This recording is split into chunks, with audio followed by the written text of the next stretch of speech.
there is a law in place that says that once a child reaches the age of 15, then they are able to make their own decisions regarding their mental health care. Right.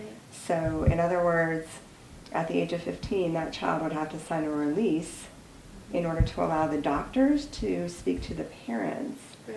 regarding their treatment. They could refuse to take their medication.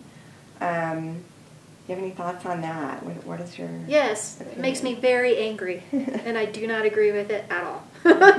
I feel that a parent should have a say all the way to the age of 21. Mm-hmm. And the reason I say that is because if they're mentally ill and they have a chemical imbalance of the brain and making reasonable decisions of medication or not, and then they're sick and that's the part of their brain that's affected, how can they make that decision? Right. How could they know what's good for them and what's not? Mm-hmm. How will they know that the medications won't work if they don't try? I just think parents need more of a say. They're the ones that live with the children. They're the ones that know them inside and out.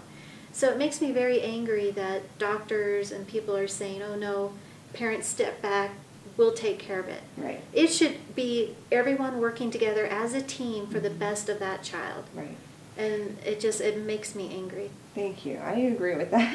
Yeah, that's wrong. I agree with that. It's absolutely wrong. A 15-year-old cannot make a decision of medication and what's best for them for the rest of their lives. Right. Or whether they need medical treatment or whether they should be admitted Yeah. to the hospital. I mean, think about it. A teenager, you're immature anyway. And then if you're fighting an illness on top of it, how can they make a rational decision? Right. I mean, come agree. on. Give the parents a little respect. Right. Makes me mad. I've got to throw this in there, but it's just, to me, for parents, legally responsible for a child until the age of 18. Right. But then they don't have any say in their mental health treatment. So you could have a 16 or a 17-year-old Right. child that is mentally ill and may make a really bad decision. It could be not so bad. Right. We're looking at the whole gamut from, Right. whether doing drugs or something, but Right. you have 17 or 16-year-olds robbing convenience stores or possibly committing some type of violent crime against society. Yeah. The parent's going to be responsible for that legally. Right. But Isn't that crazy? Yeah, I just You're don't responsible for see them the sense in physically, that. but not for their Mentally. mentally. Right, exactly. Something's not right there. I think that needs to be reexamined as well. Right, yeah, it's very disturbing. Yes. You mentioned, once Ricky came back from the military, Right. and he came and moved back in with the family, right? Right. And you guys knew immediately there was something Not not right. quite right there, right? Okay. Yeah. So, again, I don't want to give away too much either, but and you said it was about 2.5 years. Correct. But it seemed to me as I read through the book, it must have been so heartbreaking, and there were so many times that you had to take him to the hospital, and eventually, where the hospitals would not take him, Right. which just angered me just reading that, Right, because they were responsible for him, and he'd run away from the hospital, and they wouldn't go get him. Right. But he was under their care. Right. The whole process was extremely frustrating. I didn't even write in the book. I remember seeing my mom open the yellow pages, and she would call 10 doctors a day. Mm-hmm.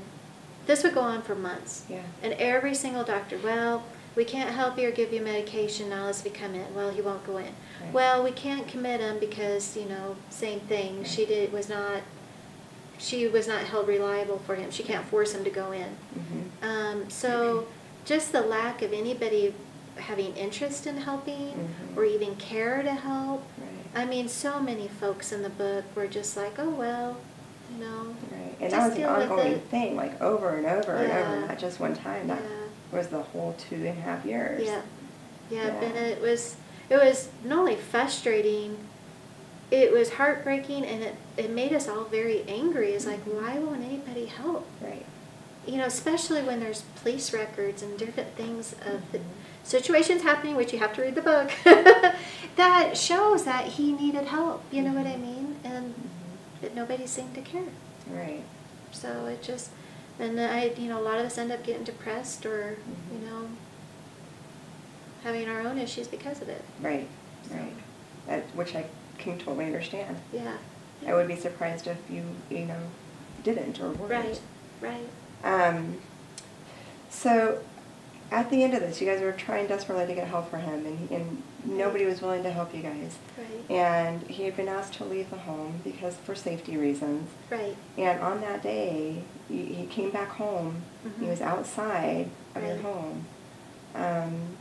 And again, I don't want to get the details, of, like, everything. Right. That was just so riveting. But do you want to tell a little bit about what happened to you and what happened with Ricky and with Jim and with Bruce? All I'm going to say is the day progressed badly. Mm-hmm. It got worse as the day went on. Ricky came back home after my parents asked him to leave. He forced his way back into the house. I know my mom thought sincerely he would actually get the rest of his stuff and leave. Mm-hmm. She didn't realize when she left to go to work that he was going to stay. Mm-hmm. So the situation progressed and it turned into a bad event, and due to that bad event, it did pretty much generate a downward spiral that pretty much affected my life and my family's life for the rest of our lives. Yeah. But with that event, he ended up getting the help that he needed. True. He was extent. committed to Colorado State Hospital, and it was a long journey for him too. I mean, he went through maybe 15, 18 different medications. Kind of the same thing. Some worked and some didn't. Mm-hmm. Some gave horrible side effects, and he had a lot of issues. And it also psychologically took him a long journey to accept what happened. Mm-hmm. And to face that reality and to speak of it. Right. Took him very, very long time, about 20 years. That's what I was going to mention. Yeah. But what's interesting is he did get to a point where you would meet him, you would never know he was sick. The last medications he was on was great. Right. And he was having a little part-time job. He would come and go from the hospital. He worked at a little computer company. So there is hope. Right. He did get better. Right. And it was really good to see a little bit of his old self. Right. This last few years. So. That was one of the things I was going to talk about, is that Yeah. that must have been so rewarding for you to be able to see a glimpse of that brother that you love so much. Just a glimpse, though, Yeah. because the personality itself was not the same. Okay. Basically, he had a damaged heart in a sense of it's damage in the sense of personality. When I say heart, like his heart closed down, his love, his feelings, he knows what happened was a bad thing, and the guilt he dealt with really changed him. Right. But every once in a while you saw a little laugh or a little smile or a little comment that reminded me of when we were teenagers having fun. Right. But it was only a little bit here and there, Right. But you still got a glimpse once in a while. Right. Which is nice. Yeah, I can imagine that must have, been hope-filled, Yeah, it does. It does give you hope, and it does give you belief, and, that things can get better. Right. In your book, especially the first part of the book, you seem to find a lot of joy in remembering Ricky when he was younger, either as a teenager or even, when he was a child. Yeah. And reminiscing about the fun times that you and your family had together, which I thought was fabulous. Yeah. How long did it get you in your journey to get to the point where you could enjoy those memories and not feel sadness or overwhelmed or regret over the rest of it?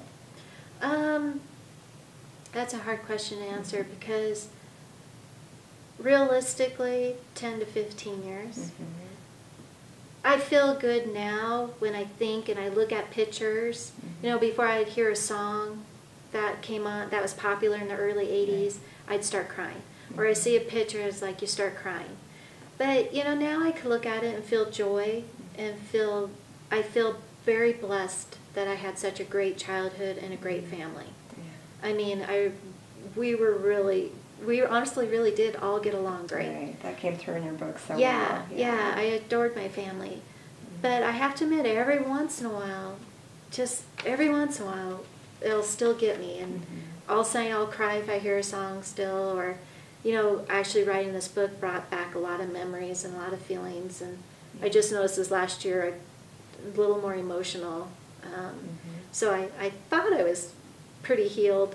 Right. I've soon discovered that maybe I'm really not. You know what I mean? But Yeah. I think I'll always have a little bit of those feelings. Of course. I don't think it would be normal to not.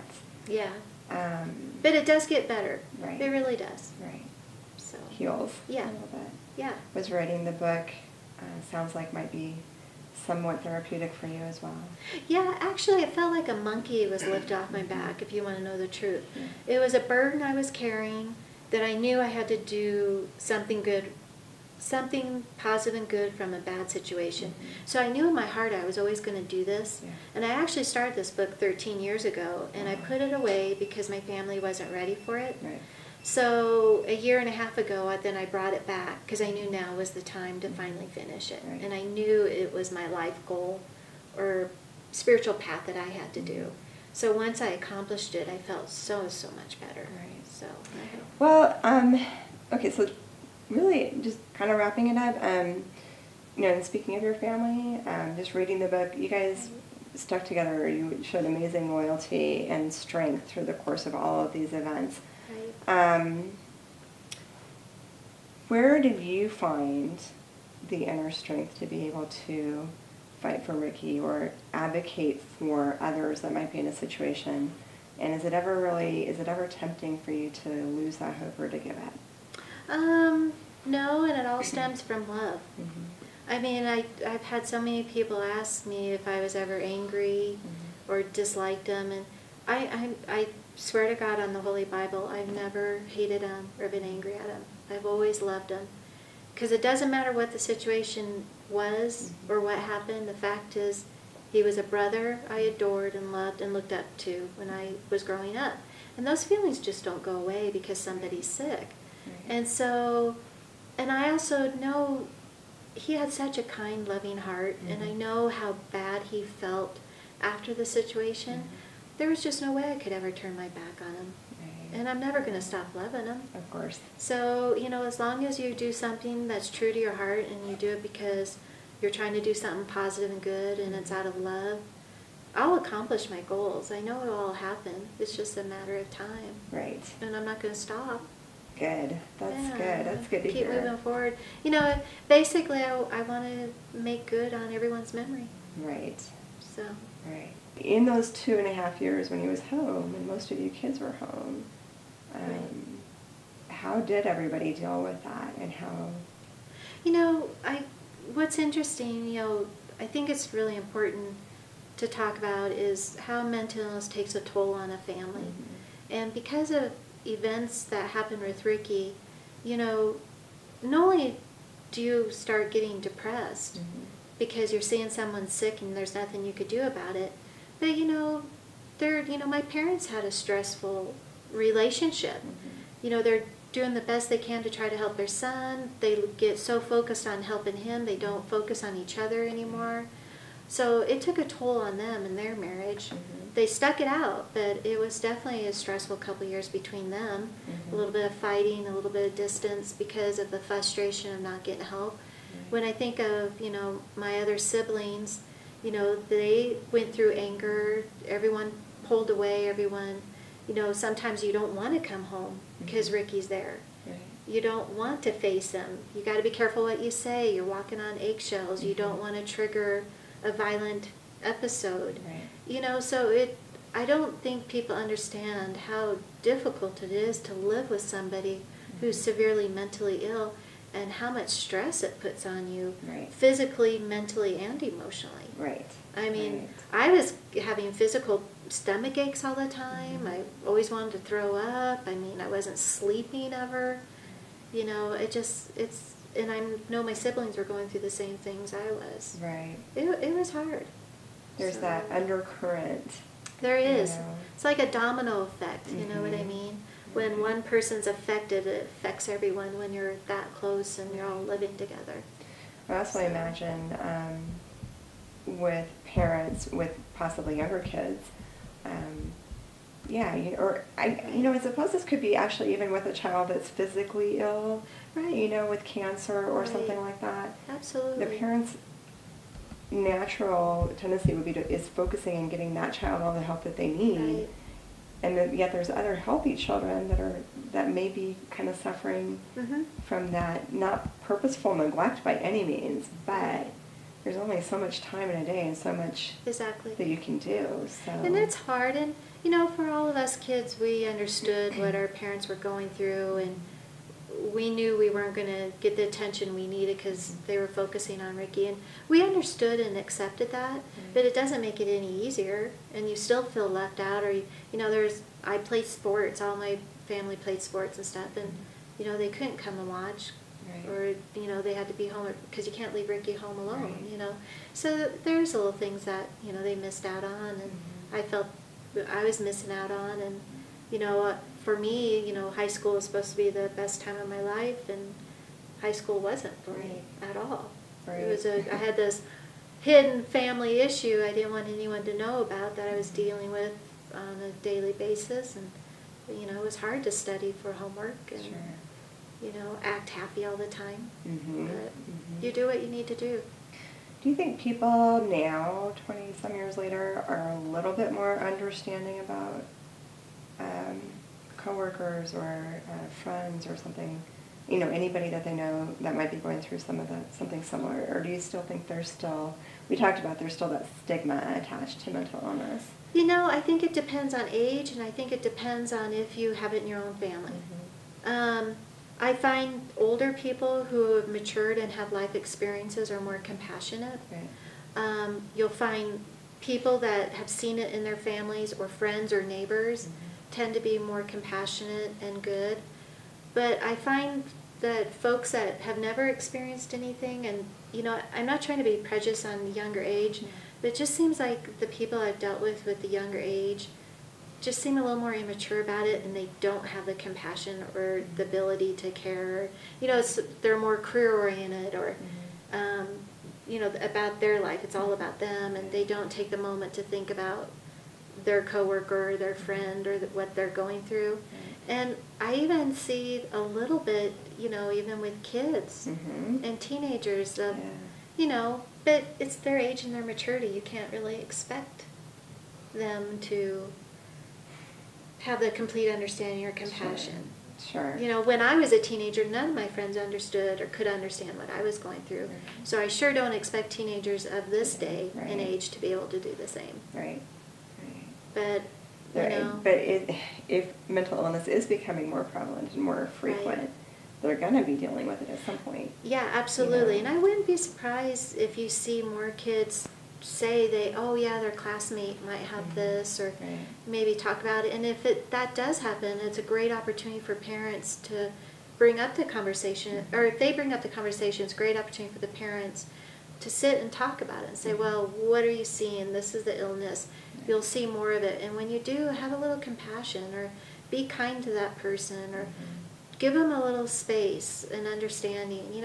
I think it would be great for parents to, with any topic that a child brings up, is to discuss it and teach them.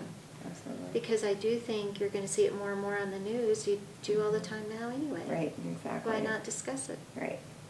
Besides, like you said, social stigma, hiding it and ignoring it. Right. That's not good either. It's just shame. And kind of going back to talking about Ricky's history with drugs and schizophrenia. Right. And I cannot remember if we touched on this. Do you recall off the top of your head what the percentage of people that have been diagnosed with schizophrenia is who have a family history? It's low, right? Yes, and that's what was surprising.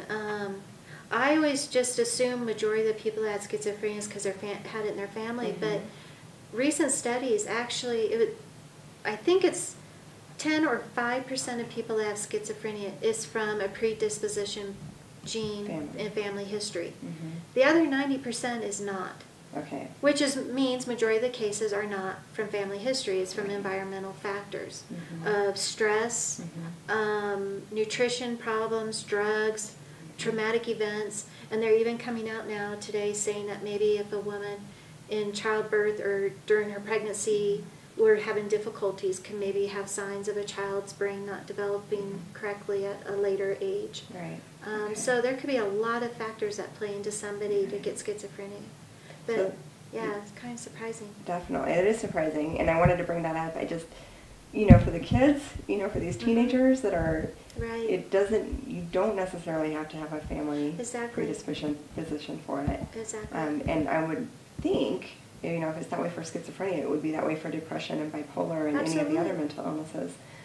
You don't necessarily have to have a family history of it. Right. And what you're doing with your body and the drugs you're taking or whatever you're doing, it can definitely play a part in that. And they need to understand the brain development at that age is crucial. And most people don't say, I didn't know that till my brother told me. He's a doctor. Right. So that's what I found out. And I was just like, why doesn't a doctor ever tell a parent that? Right, Why doesn't anybody exactly. know so they can educate their child during their teenage years? That's really, really important. But, what's sad in regards to depression, do you know there is 3,000 suicides from teenagers a day? I can believe One that. every 30 seconds Yeah. from depression. So that's huge. horrible. Yeah. And that has to be more statistically than it was when, Right. you and I were in school. Yeah. Got to be on the rise. I mean, if there's that many kids depressed and that many kids that are having issues, man, as a society, we really need to look at it and I ask would why. think so. I agree. But nobody does. Anything else you want to throw in at the end? Nothing I could really think of. Okay. Except please go buy my book. Absolutely. It's a good story. It is a good story. It's a good read. Trying to It's make a difference. Educational and heart-touching. So, you are part of the reason for writing it and promoting it, wanting to sell and raise the funds to start that halfway home, right? Correct. For most specifically, your first priority would be for people with schizophrenia, right? Correct. Okay. Right, and the charity's called Silent Voices. I named it after the book, and it's through the Denver Foundation, Okay. which is a great organization. So I have a charity fund set up through them right now. So part of the proceeds of the book are going into the charity fund. Then, of course, if anybody would like to donate to help my cause, I'd like to start in Denver, building halfway houses, and then progress and maybe someday even go national, just keep building and building it. I am in the process of doing paperwork with a lawyer to actually start a full-blown charity. Good. And then at that time, I will transfer from the Denver Foundation the funds to the charity. And then hopefully that someday we'll be able to leave my job and do that full-time. But it takes a couple years for the government to approve charities. Okay. So meanwhile, that's why I'm going through the Denver Foundation. So Okay. everyone can still get a tax write-off and get a receipt. And it's Good. being held in good hands. Right. So, Good. yeah. Now, would you get government funding once it's named a charity? Well, you get Or a would lot they of give tax you? breaks and a lot of that stuff. You don't Okay. get government. Well, I could apply for probably some government funding, but I could have official charity events. Okay. Is what I For hope to do. fundraising and stuff. Okay. Yeah, to raise money. That was another thing I was going to ask you is if you could put in place fundraising specifically for that. Yeah, or if that's my anybody goal. wanted to help you with fundraising or, Right. Right. Um, NAMI, the National Alliance of Mental Illness, is a great organization here in Denver, and they do like mental. They have a big walk. I think it's May of every year. Great website, good information. You need to check that out. Absolutely. But so there are some charities around Denver that do some events, Okay.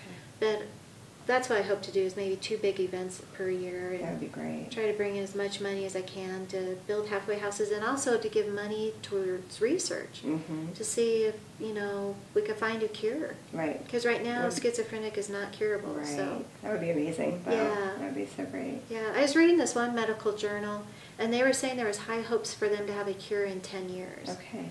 But they need funding. Right. So they're starting to find a possibility of a medication that could help with the genetic gene or Right. the chemical imbalance or whatever the case may be. So, And that's in the foreseeable future. Yeah. If they can just get the money absolutely. for that. Because I never heard that until I read it just recently. I was like, wow, they must be coming a long way. It's a big research out of New York City. But I hope to maybe even donate a little bit to those, because if we could prevent it, that would even be better. Yeah, much better. Yeah. That'd be awesome. So we'll see. So contact information, do you have any contact information to share? If anybody has questions or anything, you could go to my website, which is www.silent-voices.com. Okay. And my email address is there on the website, or they can Great. also order the book through Yes. there. Or you could get it on Amazon, and it's all on ebooks too. Great. So they could go either way. Great. So, Okay. yeah. Good. Well, thank you. Thank You're you for welcome. talking with me today. That was, Thank you. Yeah. It was fun. Thank you for writing the book as well. Oh, thanks. I'm proud of it.